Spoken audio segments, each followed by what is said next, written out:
Star of Snake Eyes, aka the Snake Eyes reboot, Henry Golding recently said that he's talked to Paramount and that they have grand plans in motion to bring back the G.I. Joe in full force.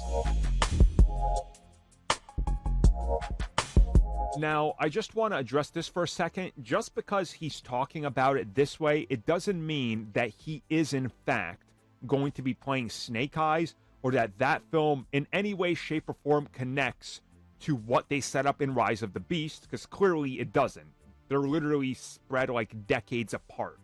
So I don't know whether or not he's just going to play like Snake Eyes in another incarnation and it's like a multiverse thing or whatever.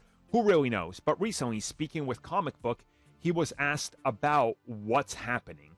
And he talked a little bit about the producer, Lorenzo, who of course produced Rise of the Beasts, is producing more G.I. Joe and has recently talked about the crossovers.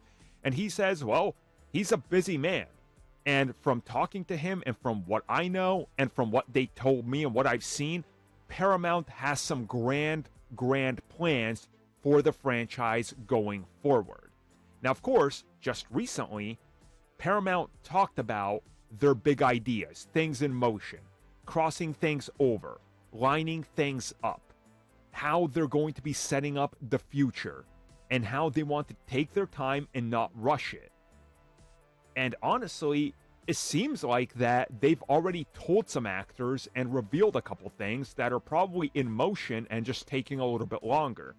And with the success of Transformers Rise of the Beasts, make no mistake about it, it was a success. I mean, yeah, it didn't set the box office world on fire, but everywhere else it did huge.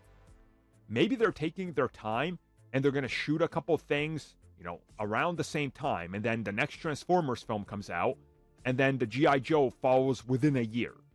So it's less wait for these films. Commit to it and go full force and see if it works. And I think that that's probably their plan. And remember, there's been rumors about expanding to the TV side of things with franchises as well. So who knows? For all we know, we could get G.I. Joe on TV, maybe even Transformers on TV. I mean, it's possible. So I'm interested in seeing what they have to offer and what they're going to bring to the table. And if he's saying, yeah, they told me they got big plans and trust me, they're working on them, I think that's reassuring.